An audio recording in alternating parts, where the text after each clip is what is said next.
All right, we'll get started.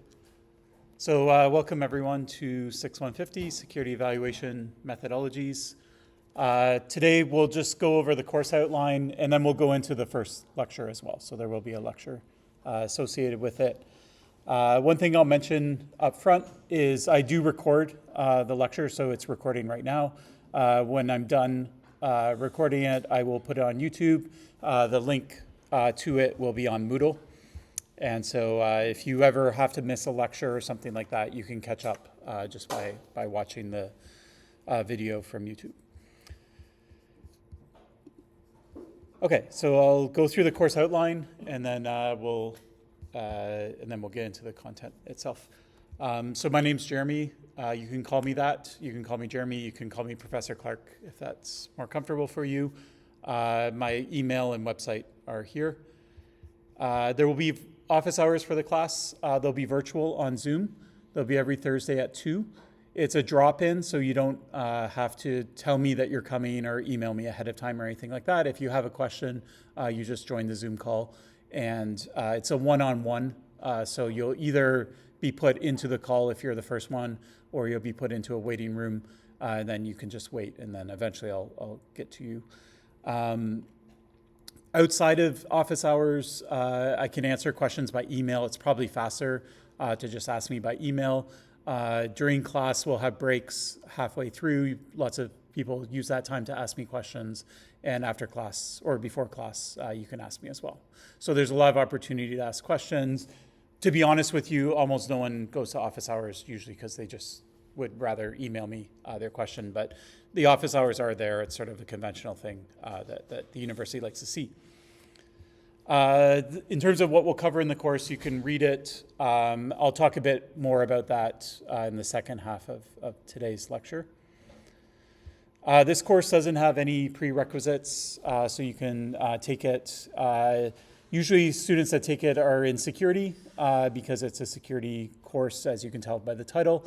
But it is open to students who are in quality engineering or students that are in computer science, for example, or other faculties or departments in our faculty.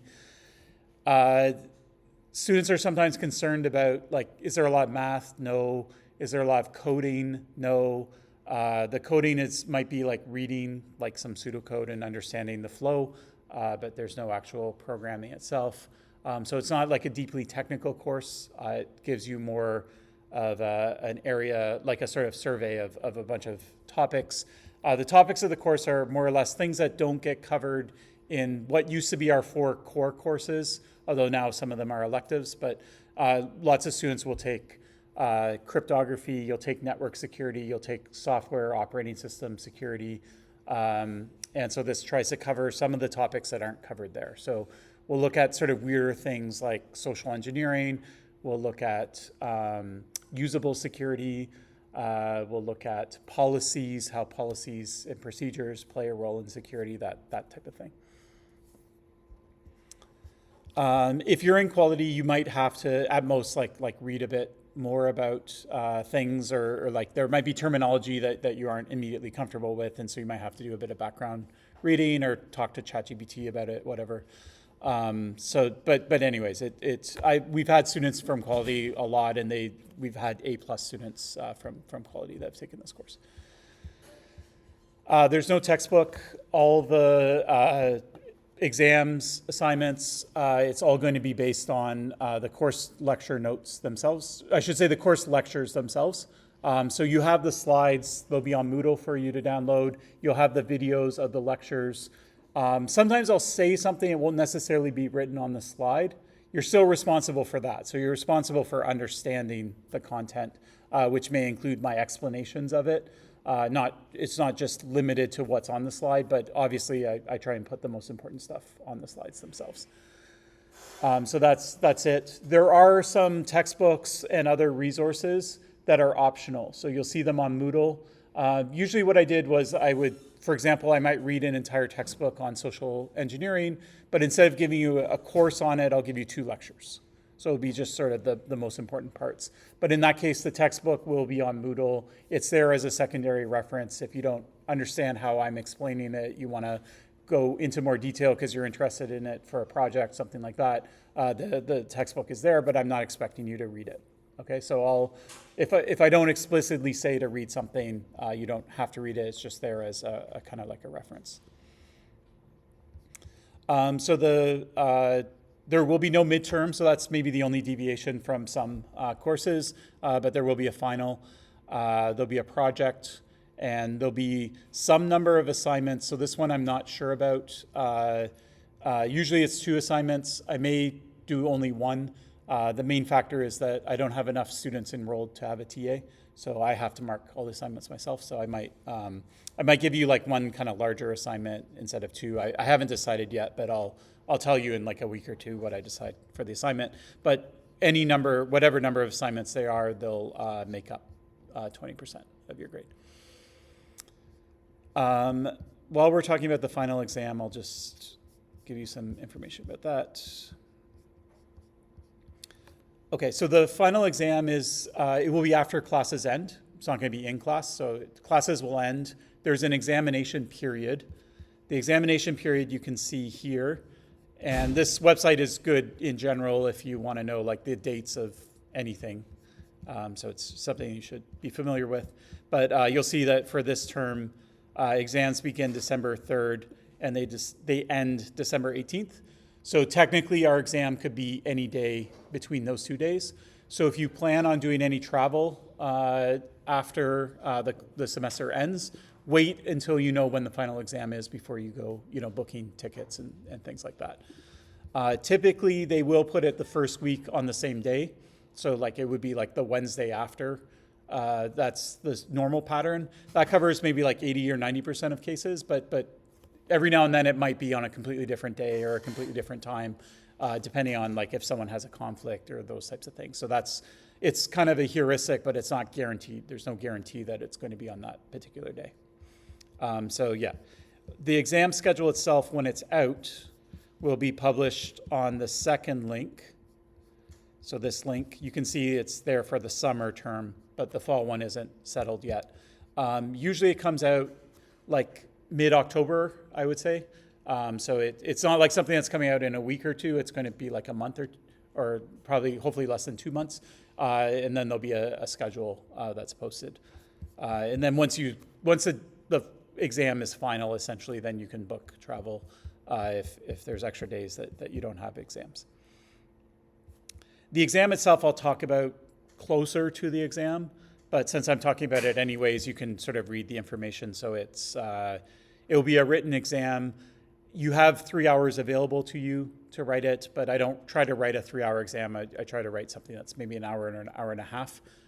Most students leave long before the 3 hours are up. Short answer, multiple choice, true, false. Part of it will be done on a Scantron. So that's like where you fill in the bubbles and then it's marked by a scanner. And then some of it will be, you'll hand write out your short answers and I'll mark those. And the other thing is you get a cheat sheet as well. So you can bring 1 piece of paper with anything you want written on it. So the exam will not have any memorization questions. It's not going to be like, today we'll talk about something called stride. What does each letter in stride stand for or something like that? Like those are not the kinds of questions I'll ask. All the questions will be conceptual. And if you're concerned that you might not remember something for the exam, that's fine. You just write it down on your sheet and then you can bring it with you. And yeah. Okay.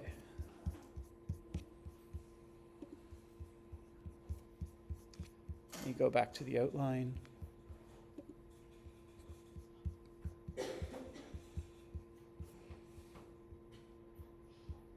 The assignments or assignment will be done individually as well. The project I'll talk about after I'm done the course outline. I'll talk about it. So this is an overview. It's actually out of order, but everything's on Moodle. So the order that we flow through, it's slightly different than this, but it's all on Moodle. It's there to go, ready to go. If you're really, really curious, you can watch the videos from last term. They're not linked to on Moodle, but if you go to YouTube and search me, you can find those videos pretty easily. If you wanted to watch ahead, that's available to you. And then there's some information here about different services that Concordia University provides to you. Okay, any questions about this course outline stuff except for the project? No, okay.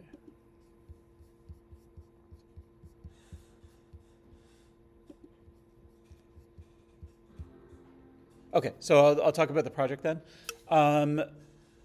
So the project itself will be a written report. That's what you'll hand in. You'll submit it through Moodle itself. It will accept it. You'll upload it as a PDF. And there's a bit of stuff about it. The project's very open, so you can pick more or less any topic. The topic has to be relevant to security, and it also has to be relevant to security evaluation. So that's like what the subsection of this course is. Security evaluation, though, is very natural. Like almost any security paper that you would want to write is going to have a component of evaluation. Evaluation very simply means, how do you know it's secure? So I can say, oh, it's secure. This is what it's supposed to be. It's supposed to be secure. It's supposed to be private. It's supposed to be encrypted. But the question is why? Like, why would I believe that it actually is secure? And however you arrive at that answer, that's a methodology, okay? So you might say, well, this cryptography is secure because there's some math formulas that say it's secure. Or, this system is secure because it's code and we know about 50 vulnerabilities and we checked to make sure that those 50 vulnerabilities aren't there, right? So those are all different methodologies. So as long as you consider what security means and how you would declare whether something's secure or not, as long as that's a component of your report, then it satisfies the requirements for the course.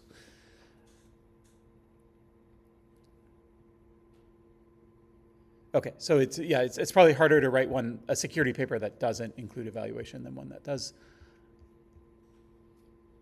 There's two kinds of projects that you can do. So one is, it's usually more targeted for people who are in like a thesis-based program, like a PhD or a master's. You can try and do original research, something that you would turn into a paper that would be published. So that's option one. Option two, which most students do, especially course-based students, is what I call a systemization of knowledge.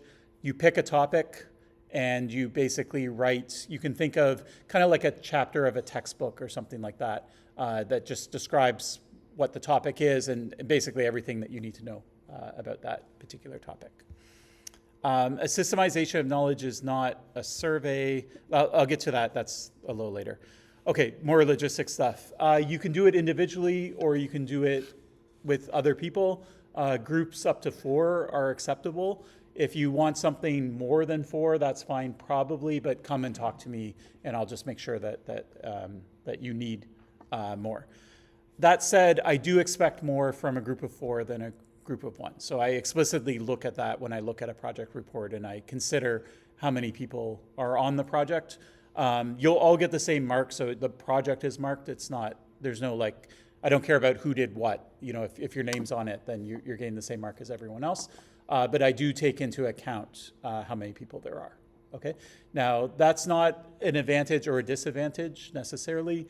Every year, like the very best projects, some of them are from individuals that worked alone, and some of them are from groups of 4 or 3 or 2.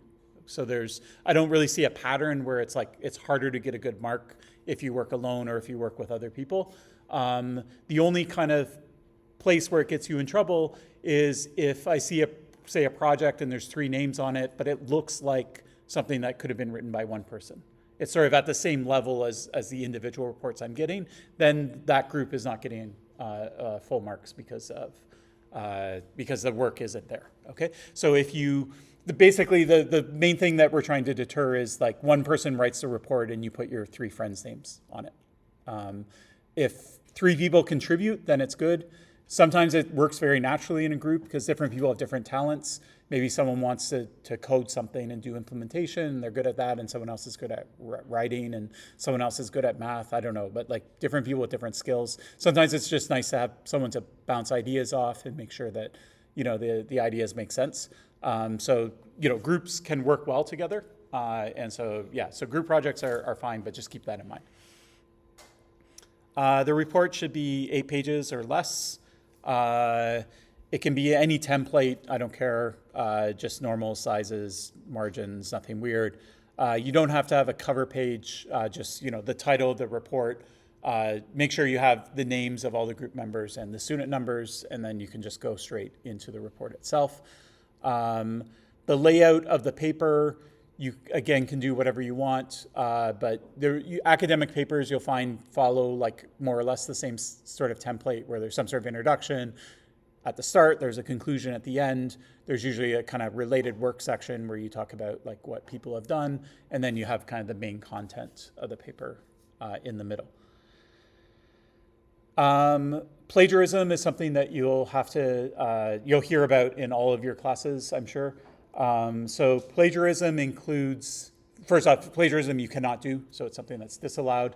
The most obvious case would be that you copy and paste text from somewhere that you did not write, and you present it as if you wrote it, and so that's not allowed. A more subtle form of plagiarism that's still considered plagiarism is if you copy and paste text, but then you rewrite it. So maybe you change some words or you change the grammar a bit, but the meaning is still the same. The logic and the flow of the sentence and the way that it introduces ideas is exactly the same. You just did some changes to the language itself. So that's also considered plagiarism as well, mosaic plagiarism. My advice to you is if you read something, first off, when you write a report, most of the ideas that are in the report didn't come from your own head. They came because you read something, right? So you are writing a report that is based on other people, things that they've written. So what you want to do is you want to reference where you got the information from. It's perfectly okay if your paper is very dense in terms of references, like sentence citation, like that doesn't look weird. It doesn't look like you're lazy because you're getting all these ideas from elsewhere. It just looks like you're doing a good job of documenting where you got your ideas from. Okay, so you can't cite too much, right? So cite everything. If you can also use a sort of conversational style. So if you, for example, let's say I took a list. There's a list of 5 things. I read it from a paper. It's not my list. I didn't make it up. Okay, so I want to give reference to the fact that this is a list that I thought was good. I found it. It looks good.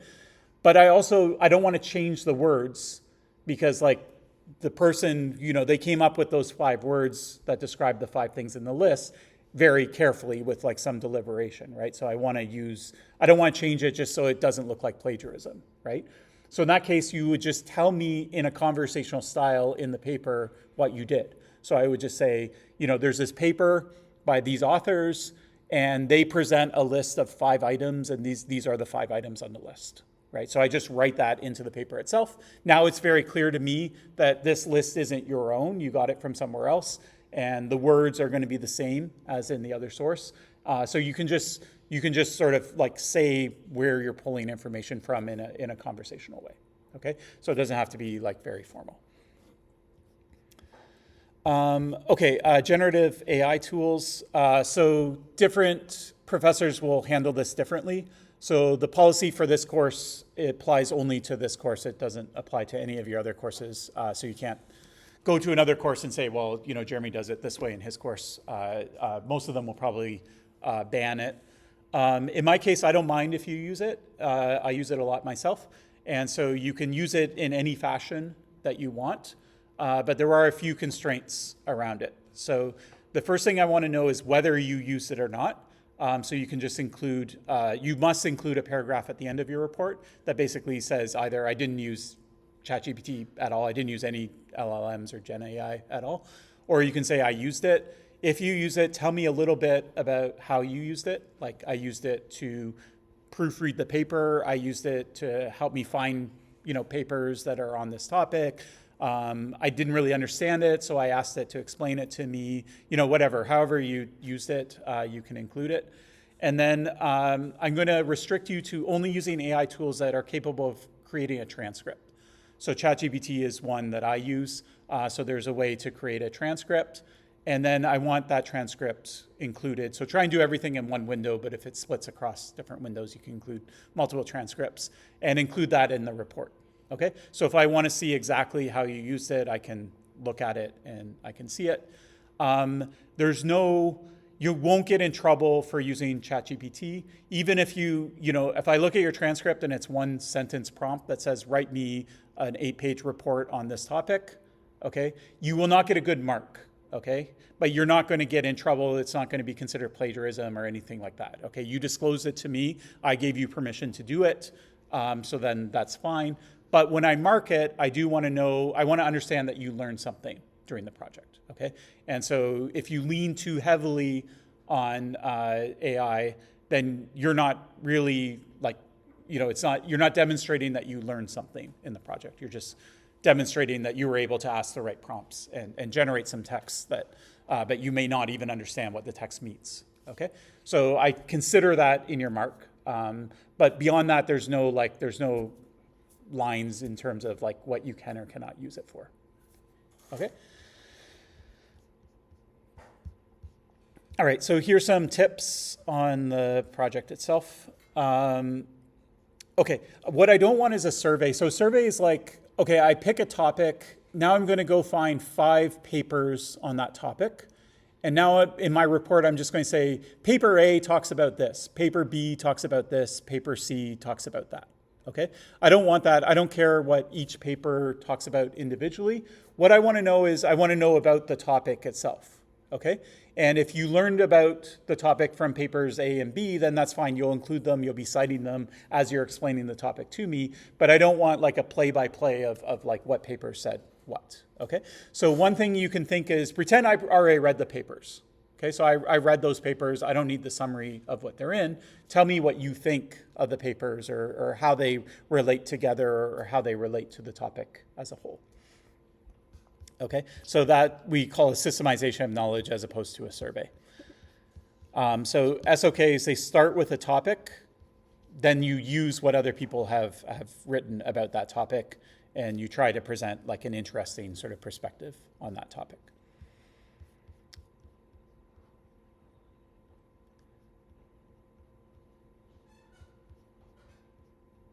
Another thing you can do, it's sort of, let me get to it later. Okay, so there's no requirements. I do want you to read papers. So one of the goals is to get you reading academic papers. And so I do want you to read them. But there's no requirement. It's not like you have to have read 3 papers or have to have cited at least 2 papers or something like that. And that's sort of topic dependent as well. So sometimes people do things that like there's no papers on because it was something that happened last month. And usually academic papers take 6 months or a year before it kind of filters into a paper. Okay, then you're relying on blogs, you're relying on, whatever, like technical information that you can find online. So it doesn't have to be academic papers. You can base your knowledge on whatever. But whatever you do choose, if there are relevant academic papers, I want you to find them. Okay, so I don't want you to submit something where you miss like the most obvious academic papers on it. Okay, so you don't have to include them, but you shouldn't purposely exclude academic papers. Academic papers will try and sell you on the contributions of the paper, and sometimes authors oversell the paper, right? They don't tell you what the weaknesses are, or they kind of hide them, or they gloss them over. And so when you read an academic paper, you need to think critically about it. Okay, don't just accept that because it's in a paper that it's correct even, right? Or that the way it's pitched is exactly correct. Okay, so you need to think critically for yourself. Another thing, especially when you're using tools like Google Scholar will index anything that looks like an academic paper, but they aren't necessarily peer reviewed. Like maybe nobody's looked at it. Like someone wrote it, and they posted it on Archive or something like that. Now it gets indexed by Google Scholar. It's placed side by side with a paper that's been peer reviewed, maybe at the very top conference. And you can't really tell looking at the 2 titles, like which one is which, unless if you're like deep into research and you kind of know what venues are and things like that. Sometimes things are published, but like the conferences are just like, anyone who pays $200 can have their paper published there. There's no like meaningful peer review.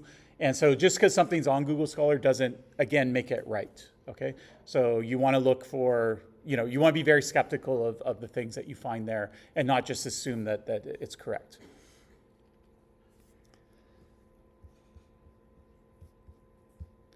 Okay, now the topic itself is hard. So I'll go to point 9. A lot of the work of the project will be coming up with a good topic. So if you're struggling with a topic, then that's normal. It's natural. Most students do. So you want to try and find a good topic. Security touches lots of different areas of our lives, right? Security is like everywhere.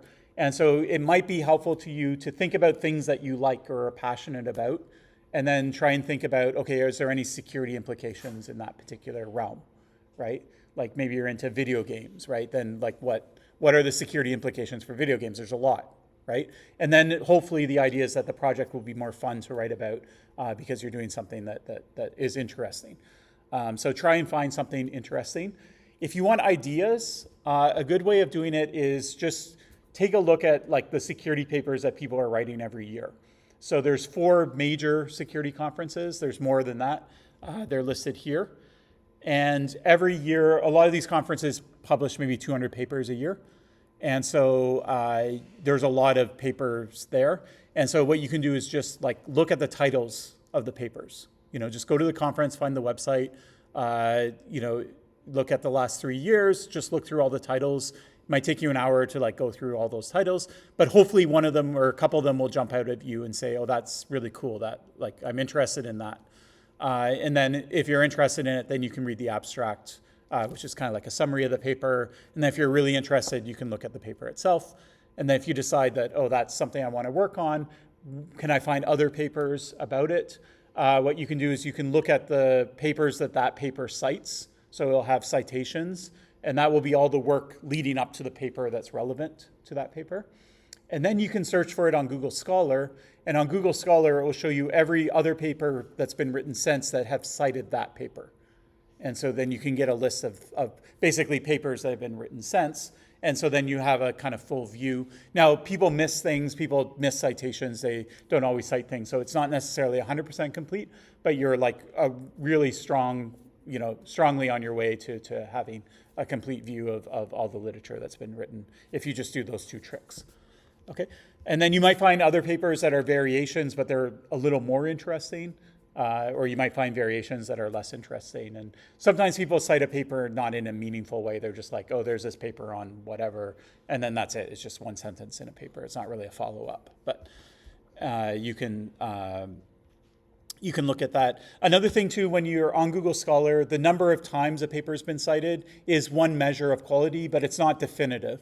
So you might have papers that haven't been cited a lot, but they're still good quality, or like maybe they're too new to have gotten a lot of citations. So it's not strictly the case. But if you see a paper that has 100 citations or over 100 citations, that's a pretty good. It's probably not a junk paper. Okay, it's not going to be some garbage paper at that point.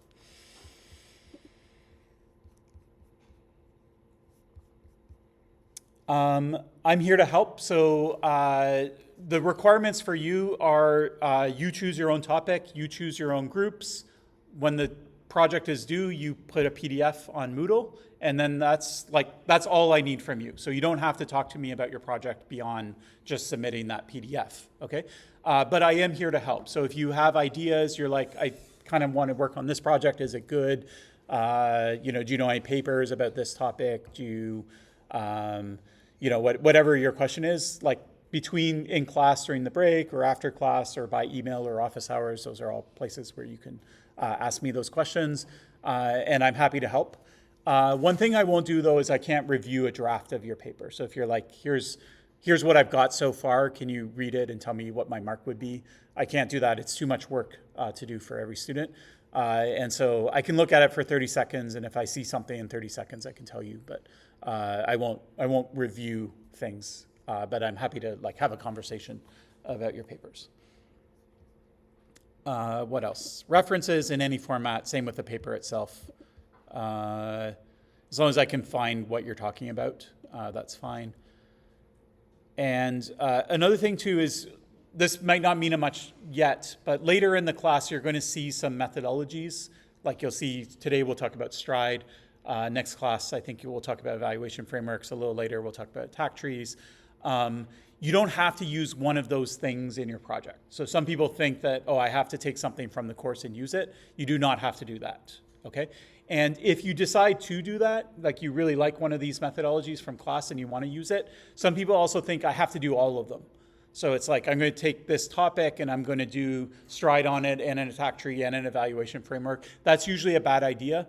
It's better to just choose one and do a really, really good job of one rather than trying to do multiple different things, okay? Particularly when you have groups, it's sort of like, okay, you do the attack tree, you do the evaluation framework or whatever, and those projects don't, like, they never really turn out that well. It looks like a bunch of things that just kind of got glued together as opposed to a comprehensive view. So in general, too, with your project topics, the narrower is better, okay? So whatever you're thinking of, ask yourself, can I make it narrower? Can I consider some subset, smaller subset? Then I can go a lot deeper on that like smaller part of the project. So don't try and do something that's too broad. Try and keep narrowing it down to the most narrow that you can do. Another sort of tip too is that you might think of your project as a question. So like the title of your project, think of it as a question. That is helpful in keeping you sort of on track in the project itself. So when you're writing the project report and you're like, what do I talk about? Like, do I include this or do I not include this? Well, you just ask, like, does it answer the question? If it helps answer the question, then it's on topic. And if it doesn't, then it should be something that should be left out. Things I'm looking for when I mark. So scope and execution means like your topic is really well defined. Understand what it is. It's not too broad. The paper flows nicely through it. You're not including you're not including a bunch of irrelevant things. You're very focused in your paper, so it's focused on the actual topic itself. Interpretation is me trying to put myself in your shoes, reading it and saying, okay, does this person really understand what they're talking about? It's easy to repeat things. Like you could read something. An easy example to pick on would be like some kind of math. Like say it was like some crypto formula. There's an algorithm. You can repeat the algorithm in the paper, right? But do you understand the algorithm? I don't know. Like it's easy to just repeat it without understanding it, right? And so through your writing, you want to demonstrate that you understand it. So if you explained it to me line by line, and you explained like sort of things like that, then I get a sense that you understand things. Technicality means, it's a grad course. It should be technical. Technical doesn't mean anything strict in terms of like it has to have math or it has to have code or it has to have this or that. Technical just means that you don't shy away from details when details are necessary. So if you're going to explain something, sometimes things get complicated to explain. You don't just like start glossing over because it's complicated. Okay, you sweat the details, you go through all the details and explain it. So that would be something that's technical.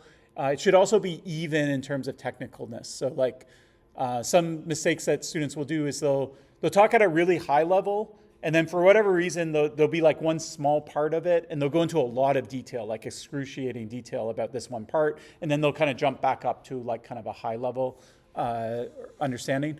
So try and keep it like kind of even across. The manuscript itself is fine, just like, organize it well. If you're using figures or tables, things like that, they should be helping. They're not just sort of there for eye candy. They're actually doing something useful. You're citing as appropriate, that kind of thing. And then I'll also consider the number of team members when I mark. Okay, so that's what I want to say about the project. Are there any questions about either anything about the course itself or the projects?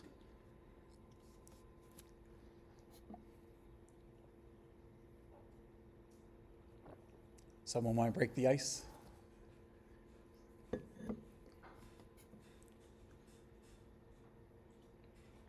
Everything is clear? Okay, good. Let me just sprint through this quickly and make sure there's nothing else. Okay. All right, then we'll jump into the first lecture. So normally, most classes will use like the full class period. So I'll talk for a bit, we'll have a break in the middle, and then I'll talk for a bit after the break. Today, because the first lecture is kind of small, it's not like a full lecture. It's just like sort of a warm-up. I'm just going to go straight into it instead of taking a break, but then we'll end class early. It's not going to take the full class.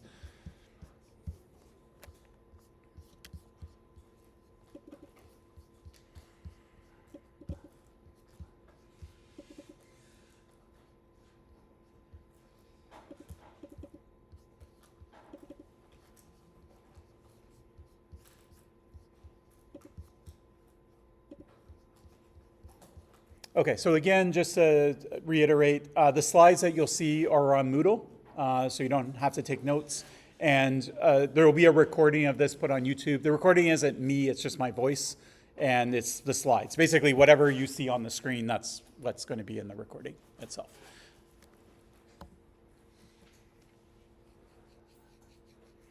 Okay, so what's this course about? So pretend you get a job, and it's in the security domain.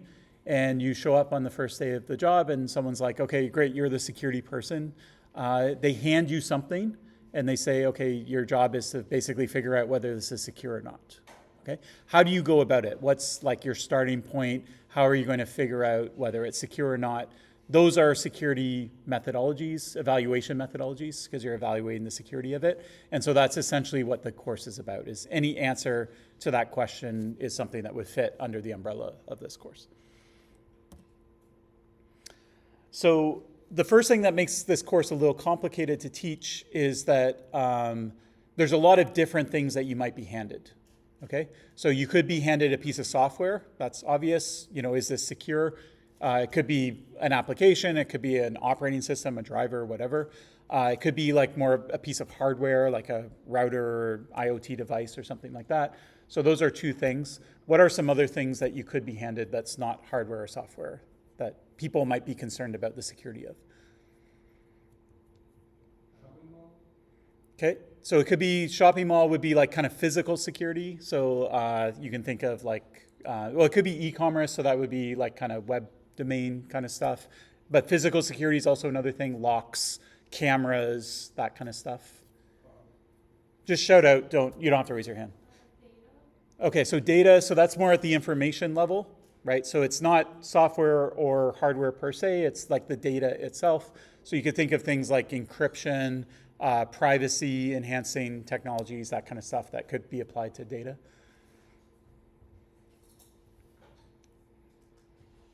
Other ideas? Say it louder. Okay, so that would fall under like physical protection and stuff too, but yeah. Okay, so it could be like policies, procedures, like that sort of organizational level kinds of things. So that's another domain as well.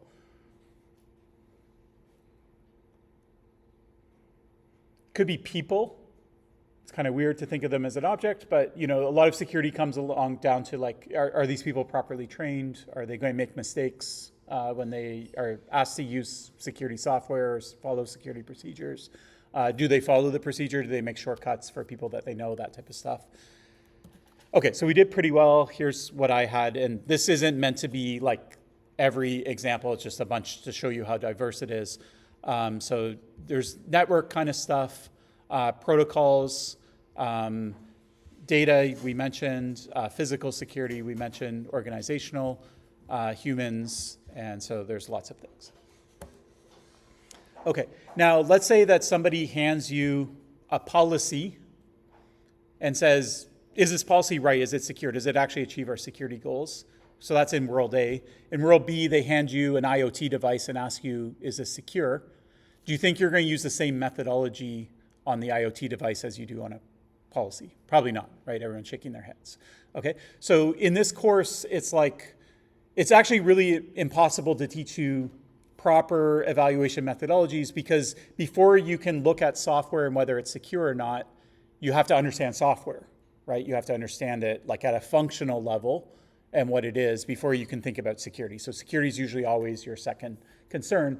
And you know, you might use static analysis tools on software, but there's no static analysis for physical security, or there isn't for cryptography or something like that. Cryptography, you're going to use math proofs, right? But you can't do math proofs on humans, right? So every domain has its own evaluation methodologies. Okay, so what we're going to do is we're going to look at some high-level methodologies that do apply to lots of different domains, but because they're so broad, they cannot go deep. That's kind of the rule. Like if you want a deep analysis, you have to use something that's specialized. If you're okay with just a high surface level understanding, then you can use general methodologies. So we're going to see both in this course. So I'll show you some high-level methodologies that sort of apply to lots of different things. And then every now and then we'll do a deep dive on a particular topic. And the topic isn't important. For example, we'll look at something called HTTPS. Okay, that falls under protocols. Okay, why we look at that as opposed to anything else doesn't matter. Okay, but that's going to illustrate the methodology, which is called an attack tree. And then you'll see the attack tree in action. And then before we think of the security of HTTPS, you have to understand how it works functionally, right? So, you can expect like say 3 lectures where, a lot of it's just like, what is this protocol? What does it do? That type of thing. And then, okay, how do we attack it? Okay, so there's no single methodology that works for everything. Generally, you have to know the domain very well before analyzing its security. The example here is just of like, this is like something that people say, I don't know if it's actually true, but they say that like there's people that are trained to identify counterfeit money, and they don't spend all their time looking at counterfeit money. They spend all their time looking at the real money so that when they see something that's counterfeit, it doesn't look right. Right, so they study the real thing first. But the point is they know a lot about what a real bill looks like before they even start considering what does a counterfeit bill look like. Another thing that makes security tricky is that usually this is the case. It always kind of reduces to, you can't actually ever say that something is secure. What you can say is that I protected it against something that I know would make it insecure. Okay, so it's sort of a weird way of saying it, but what you're doing is you're kind of proving a negative as opposed to proving a positive. You're not proving that it's secure. You're just proving that there was this vulnerability that I know about, and I made sure that this vulnerability does not apply using this following method. Then there's this other vulnerability. I made sure that that one doesn't apply. Okay, and so at the end of the day, you say there were 10 vulnerabilities that we know about. None of those apply to this software or hardware or whatever it is. That's what it means for it to be secure. Okay? Does that mean it's actually secure? Does that mean that there won't be an 11th vulnerability that nobody's thought of yet that's coming 2 years down the line and this software is going to be secure against that? Not necessarily, right? You have no way of knowing. Okay? So there's always new vulnerabilities, right? And then that questions the security of things. So security, it's good for you guys because you're, in a domain that's always changing. There's always new vulnerabilities, and you always have to kind of retest the old stuff against the new knowledge.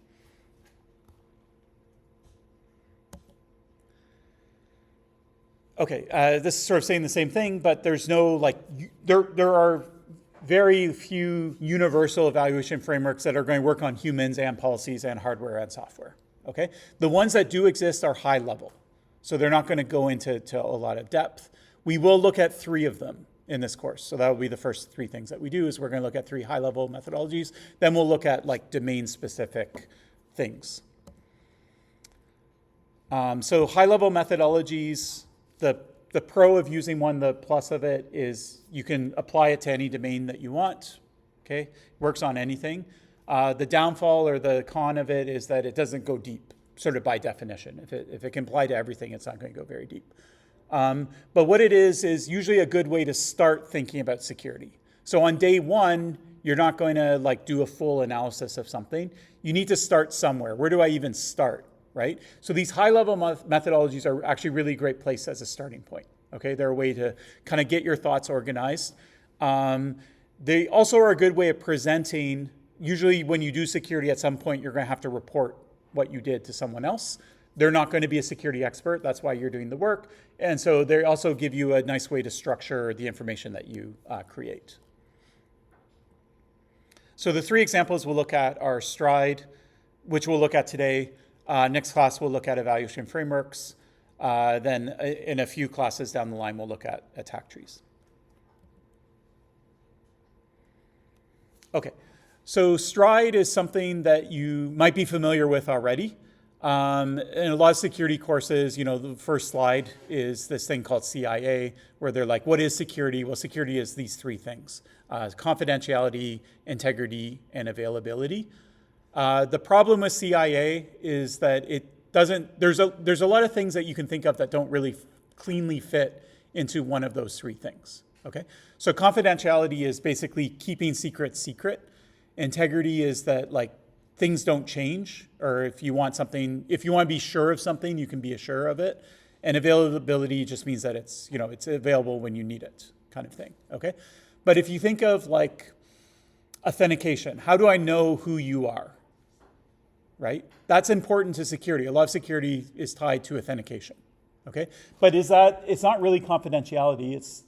Maybe it's kind of integrity, but it's not like what we traditionally think of integrity, which would be like making sure my computer doesn't have malware on it. So it doesn't really cleanly fit. It's not availability. So what Stride does is it basically just expands CIA to add some extra categories. So the three properties it adds are authentication. Authorization is like any permission, like do you need permission to do something? Who manages those permissions? You have permission, yes or no? Is there any way to do it if you don't have permission? Is there some way that you can sort of get around, like find a loophole where you could do something that you're not supposed to, even though you don't have permission to do it? And then the third one is something called non-repudiation, which we'll talk about in the next slide.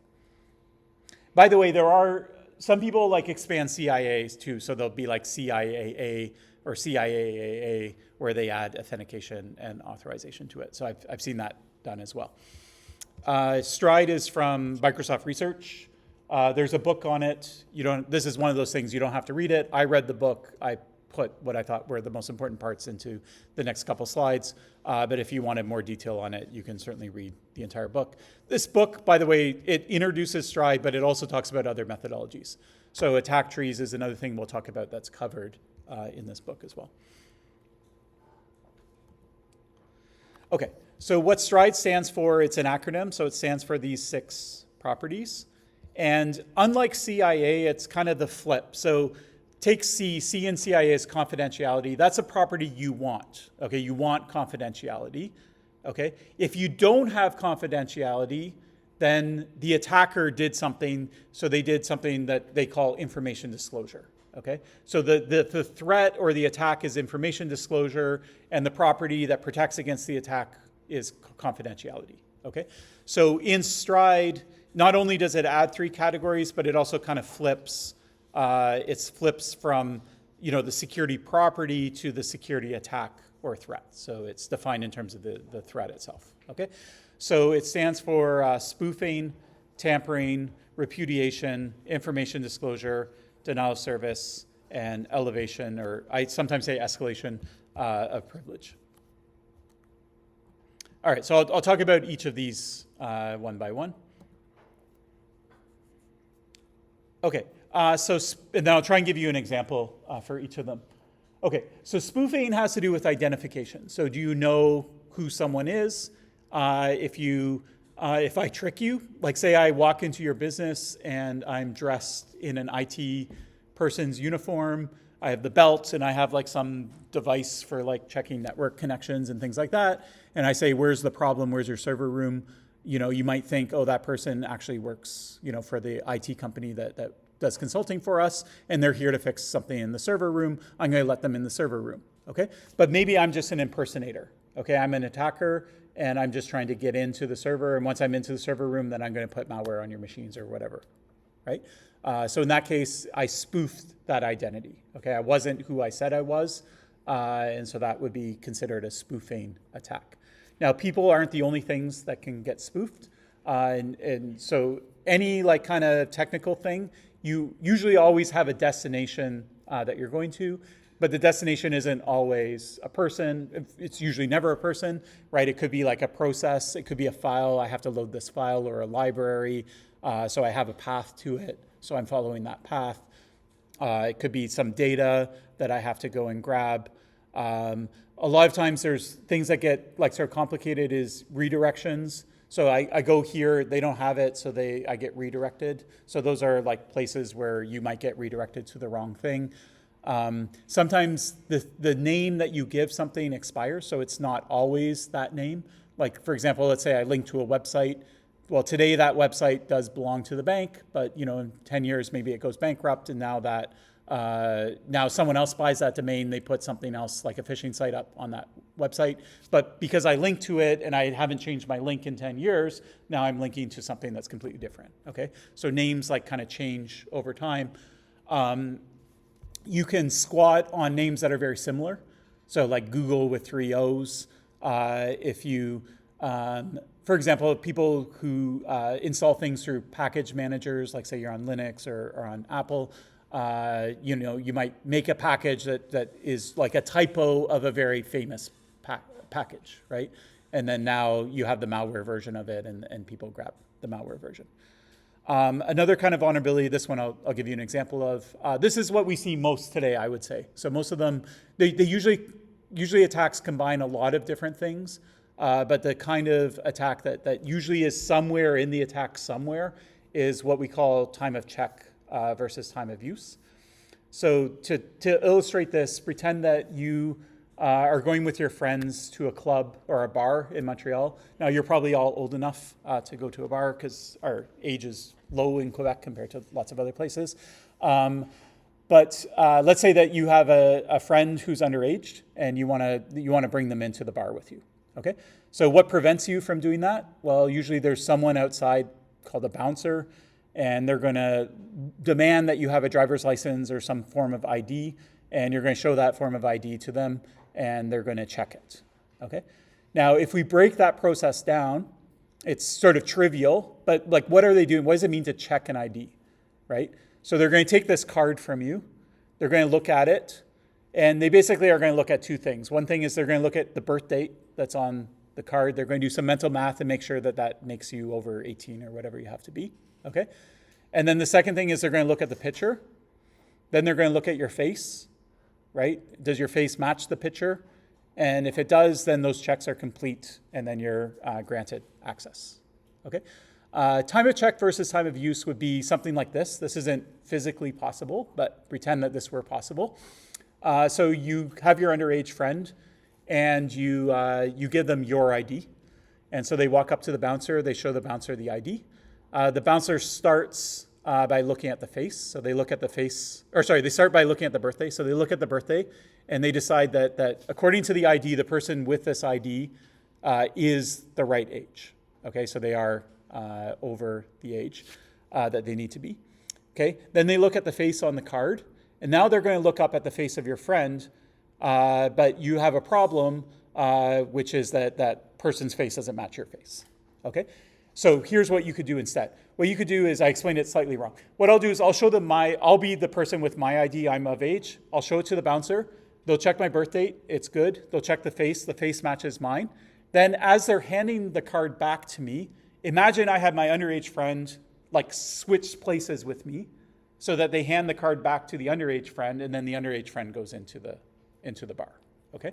So at the last minute, they do a swap. So there was the check. The time of the check was looking at the cards, looking at the faces, and then the use was going into the bar, okay? And the swap happened after the check, but before the use. Now, does that work in real life? Obviously not, right? It's not going to, you can't be fast enough, you can't switch positions fast enough, okay? Would it work in a computer? Say it's a process or a file or something that's getting loaded. So the code grabs it, it does whatever checks it needs to do, it checks the signature, is it properly signed or whatever. Could a computer swap out that, once it's like, this is okay, now go load it, right? In that little time window, before it gets loaded, could it swap it out? It could, right? Computers are instant. Processes get interrupted. They get suspended all the time, right? And so you actually have a lot of opportunity to do that type of thing, okay? So someone can grab a file, you downloaded it, they check the hash of it, they check the signature on it. They're like, it's good. They give it back to the calling process, and they say, okay, now I want you to open this file, right? Here's the path name. And then that gets interrupted because the operating system gets interrupted all the time. And then what the malware does is it just replaces that file with a malicious version. Then it throws control back to the process. And the process is like, what was I doing? Oh yeah, I was trying to open this file. So it goes to that path name, it opens the file, and then now it's the malicious version. Okay. So you want to, what's the defense against it is you want to lock things. So when you check something, you need to say, okay, nobody can modify this until I'm done my check and I'm at my use stage. Okay. So if it gets interrupted and someone tries to change it, they're denied the ability to change it because it's being locked for that duration of both the check and the first use kind of thing, okay? So that's like sort of the defense against it. So anyways, that's spoofing. Is that clear? Any questions about spoofing? Okay, next one is tampering. So tampering is like you basically just go in and change something to make it malicious, okay?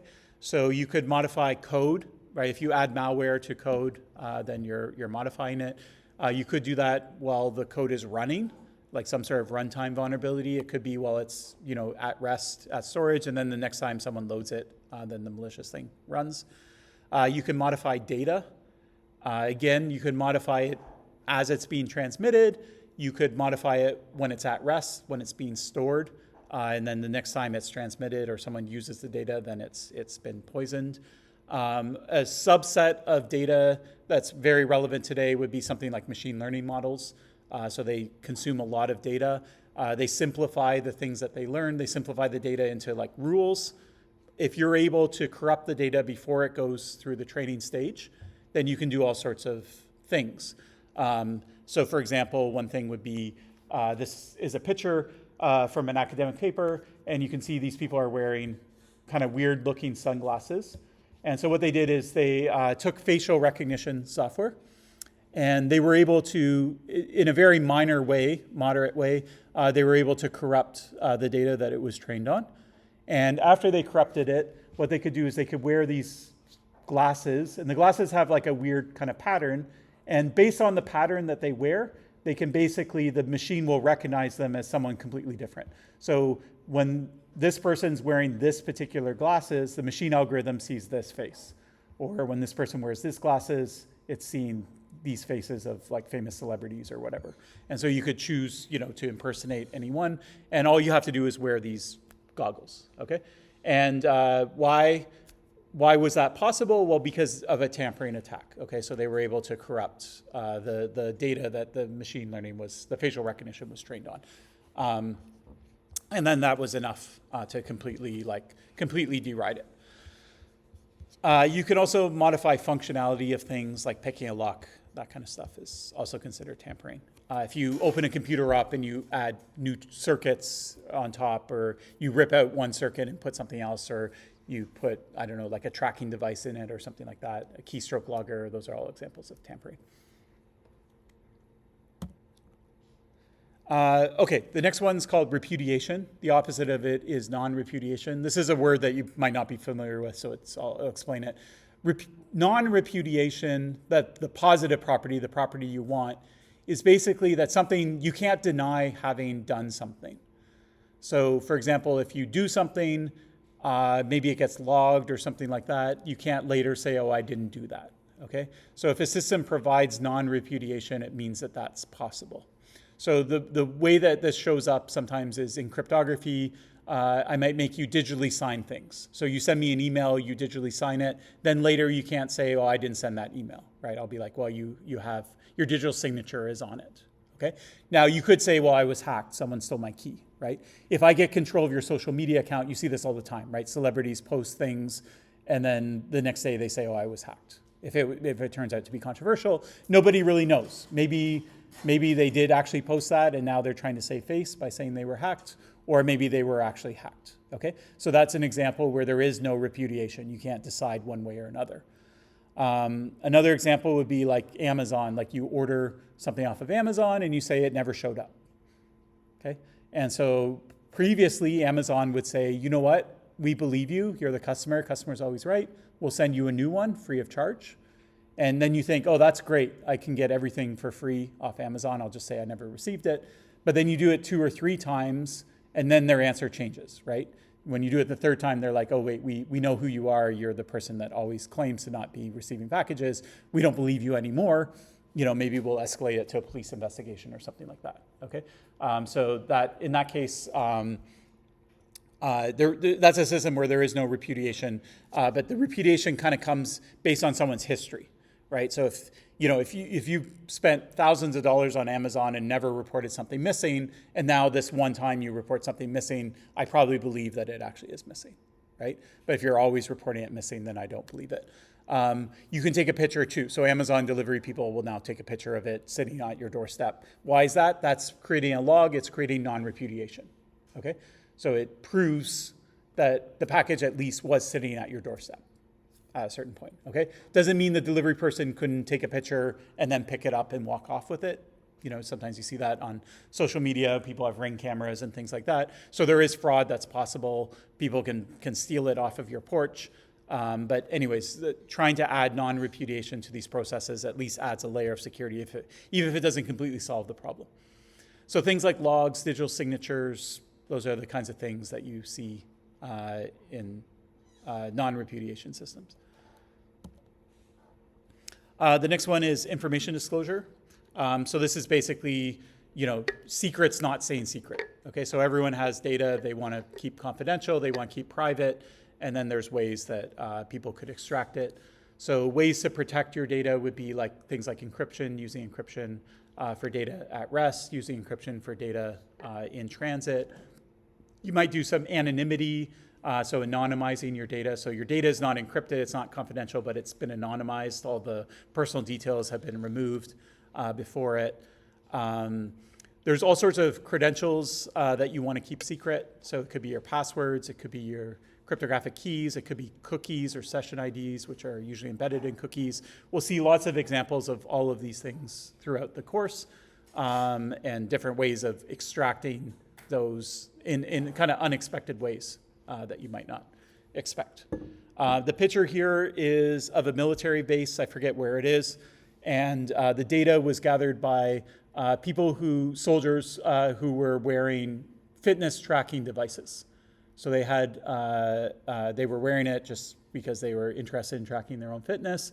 And the fitness company could create a heat map of basically where everyone is at any particular time. And when you look at a military site where it's confidential and there's not like good satellite imagery or anything of it, you can very clearly see that, there's a building. You can kind of see where the halls are in the building just by looking at kind of where the bright marks are. You can kind of see the roads in and out. And that's just because somebody walked along the road or someone drove along their car in the road. Okay, so that was like an unintentional leak of personal information or confidential information. So privacy it's really hard to create systems that don't accidentally leak data that you don't want leaked. And it's another thing that's always continuing. So you always see new privacy attacks and new measures to prevent it. And then the D in STRIDE stands for denial of service. So denial of service is basically like preventing something from running. So when you see the term DOS, you probably think of websites. So I'm going to DOS your website, I'm going to take it down, so when people try and visit your website, they can't reach it. That is like the most common, or that's like a very common form of denial of service, but it's not limited to that. So it can be anything else where I'm just trying to disrupt the system. So maybe I like force your computer to reset, or it's a server and I force it to reset. That would be considered a denial of service property. Maybe just to grief you, I steal your debit card and I don't know your PIN, but what I do is I go up to the ATM and I put in the PIN 3 times wrong. Okay, then you get locked out of your bank account, you can't use it, right? Or I go to Facebook, I put your email in, I try and guess your password 3 times wrong, and then it locks your account down for 12 hours and you can't use Facebook, haha. Okay, so that would be an example of kind of denial of service attack. Another kind of attack that goes more back to like the 90s or 2000s is SQL injection. So here you would ask for a query, and in the query you would embed code, and the code would basically like delete the database. And so if the system that was processing your query misinterpreted your query as actual code that it should execute, then it would drop the whole thing. There's a good cartoon that I should have in the lecture notes, but I don't, of someone who's named like drop table, which is like the SQL command with like some weird syntax or whatever. And it's like a kid at school and they're like, that's a really weird name, like drop table, blah, blah, blah. But You can just imagine that when that school programs that name into their database, then it could dump the whole database. Denial of service, I'll just give you a few more details of how it's done today. So the traditional denial of service is you have an adversary, they want to take down a website like Concordia. What do? They just spam it with as much traffic as possible. And now it's sort of an arms race. So if Concordia has more bandwidth than the attacker can throw at it, then Concordia survives. And if the attacker has more bandwidth, then the attacker wins.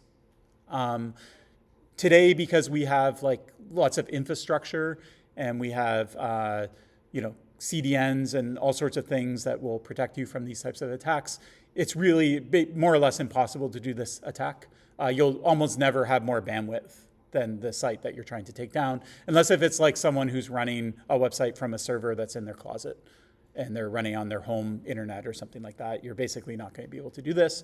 So what do we do instead? Well, we get a bunch of friends to do it at the same time. Where do the friends come from? Well, I can maybe just rent them, right? So there's lots of people that have malware on their machines. They don't know that they have malware on their machines.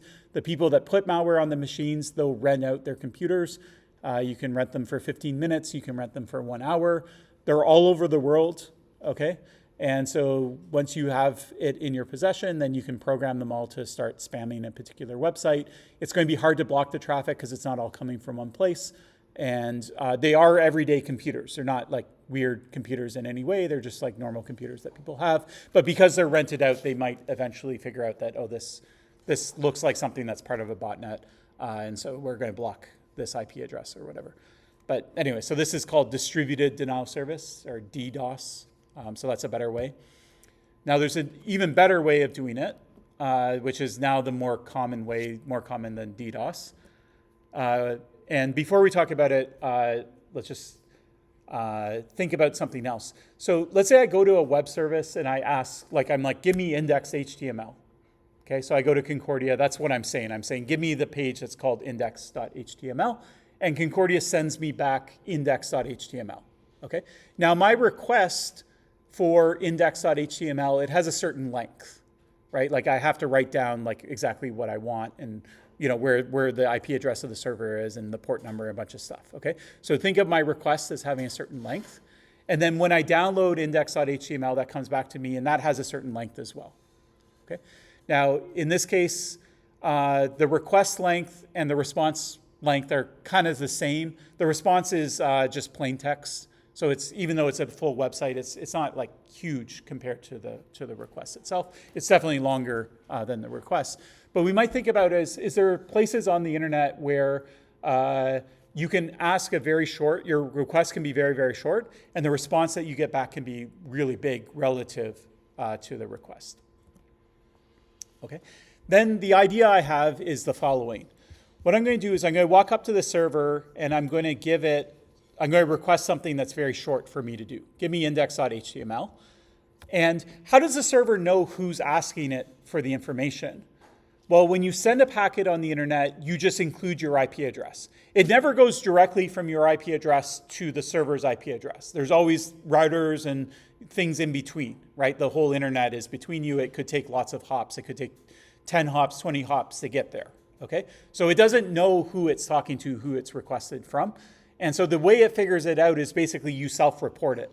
So you just say, hey, I'm IP address, blah, blah, blah, blah. I want index.html. You drop that packet on the wire. Eventually, the routing system takes it to that server. The server takes index.html. They take the IP address that's in the request, and then they send index.html back to that IP address. Okay? So what if you put someone else's IP address in? What happens?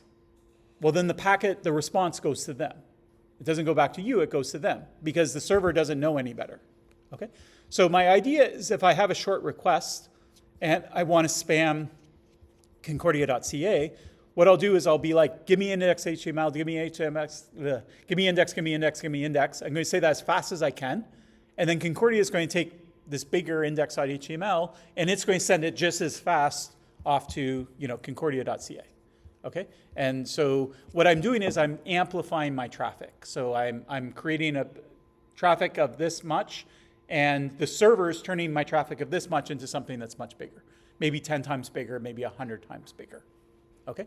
And that is a way of increasing my bandwidth if I want to attack a website. Okay? So these are called amplification attacks. Now, there's one big problem with this picture.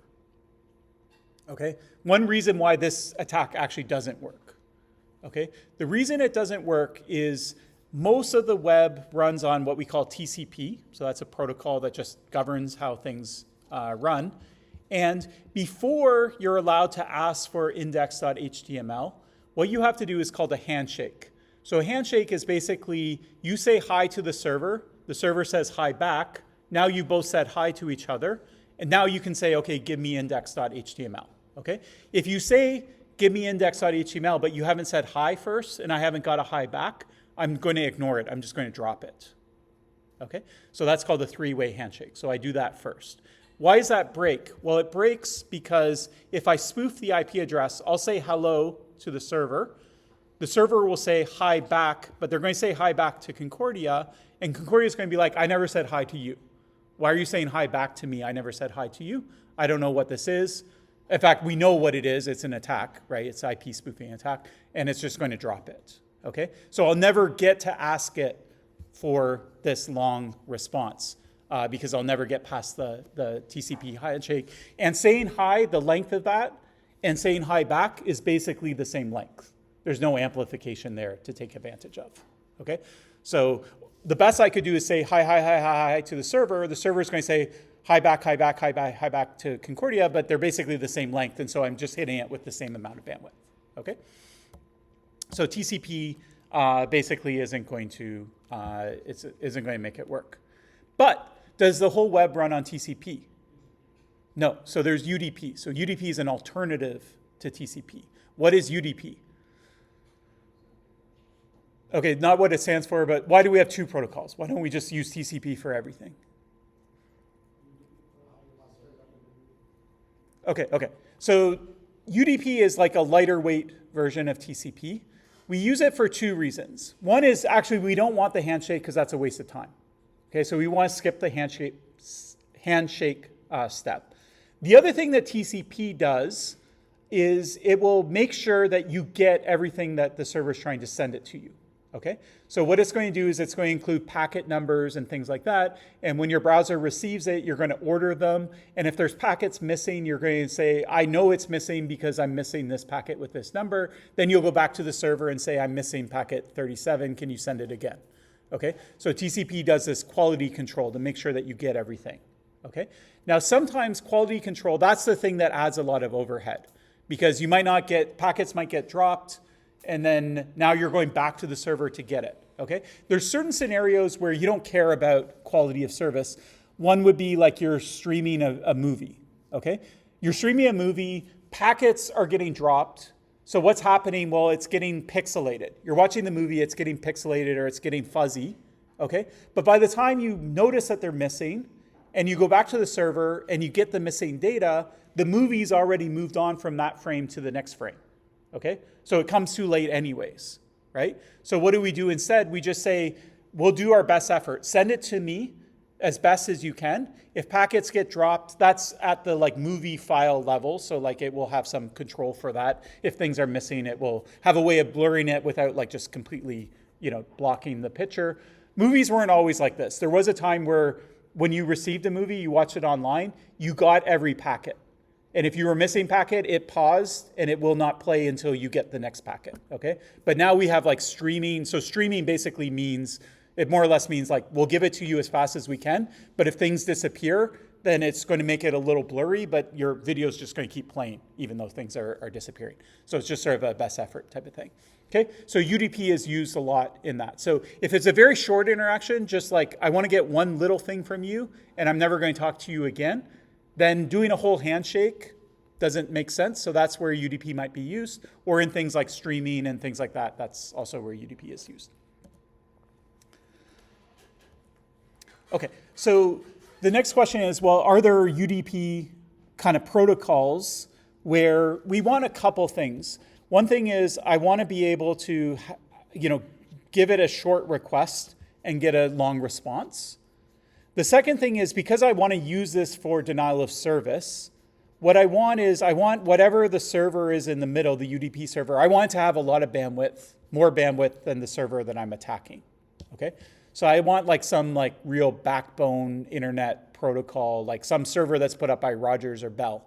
That would be perfect. If they do some UDP thing where I can give it a short request and it will amplify it into a large response, then I can use that server. I can hit it with as much bandwidth as I want, and it's going to be able to keep up with it, and it's going to put all that bandwidth onto Concordia, which I'm trying to take down. Okay, so there are protocols like that. The one that was abused for a long time, but now like it's basically been turned off, was called NTP, Network Time Protocol. And so you could basically walk up to any server and say, hey, what time is it? And it would give you the time. So you can imagine why that's useful. But what NTP would allow you to do is it would allow you to do other things. So one thing it would do is you could say, give me the list of all the past people who have asked you for the time. And that's a request that's very small. It looks like this. And then what it's going to give you back is it's going to give you back a whole bunch of IP addresses of all the people that have asked for its time. It will have some limit on it. It might give you the last 10 or 20 or 100. I'm not sure exactly, but it will give you a big, long response. Response is maybe 100 times, 10 to 100 times bigger than the request itself. Okay?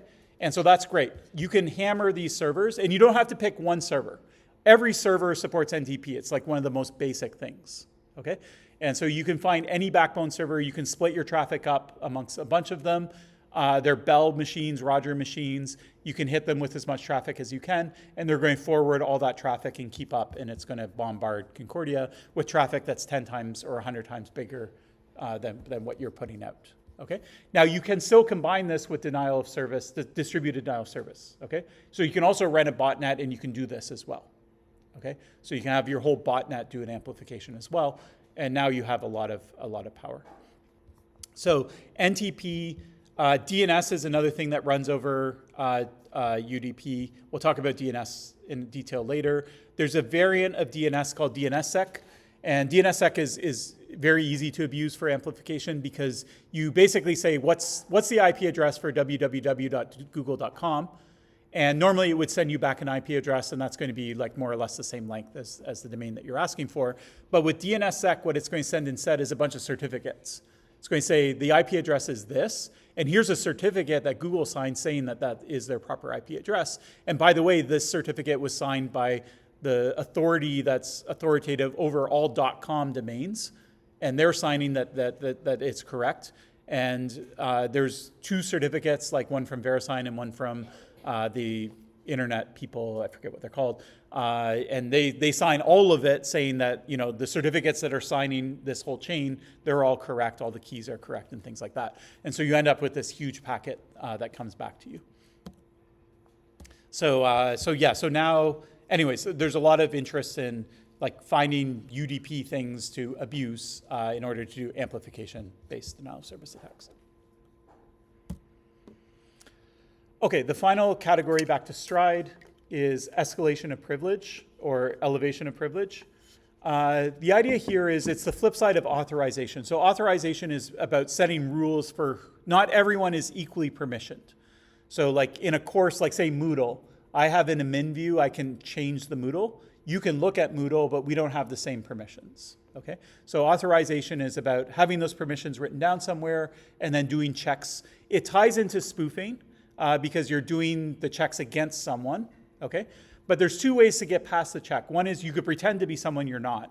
So you could spoof, you know, being me, then you could access Moodle, and then you could change the Moodle page. Okay, so that would be a spoofing attack.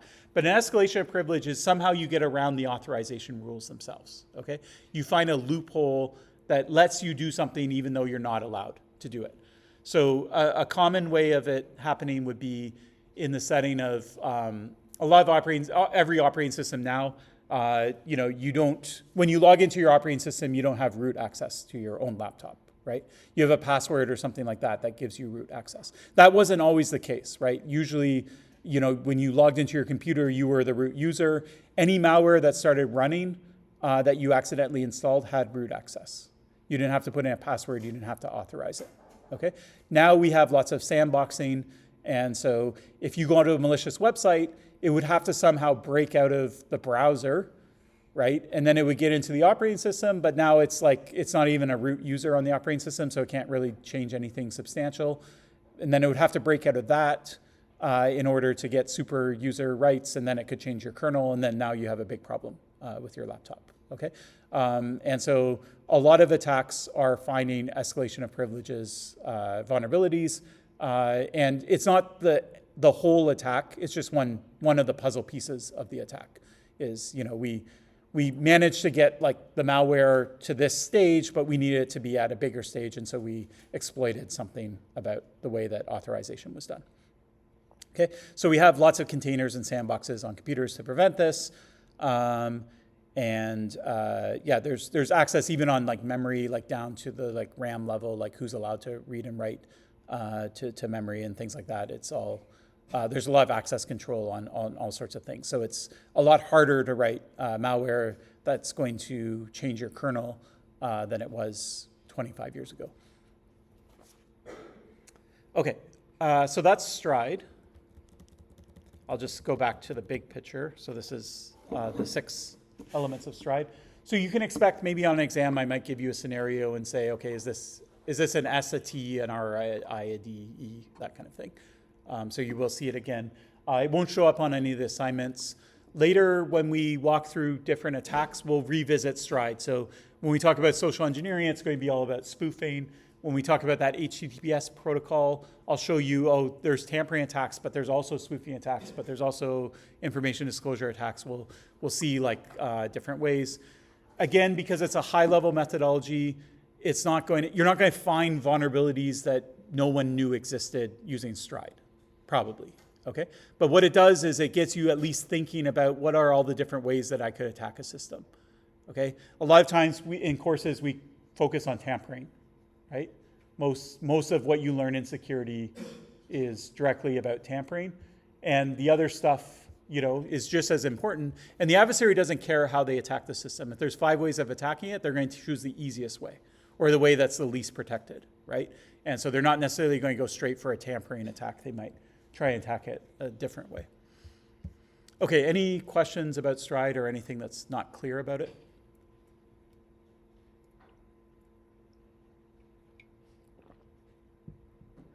Okay, good.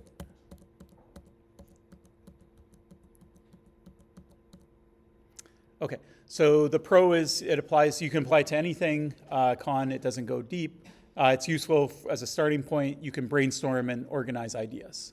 All right, so next class, what we'll do is we're going to look at another kind of thing like this called an evaluation framework. It's slightly different than Stride. It's more focused on comparing 2 things to each other. So if you have 2 options for doing something, how do you choose the one that's more secure or understand the trade-offs between them? So that will be another high-level methodology that you could apply to hardware or software or to people or to policies. You can apply it to anything you want. And again, it won't go very deep, sort of as out of necessity. And then later we'll talk about attack trees. Attack trees are nice because they strike a good balance where they are high level, you can apply them. They can use Stride, but you can also go very deep. And to prove that point, we'll spend like 3 lectures on doing an attack tree just for one thing, breaking one security property of one particular protocol. All right, so that's all I have for today. So we'll end a bit early, and then I'll see you all next week. So, thanks.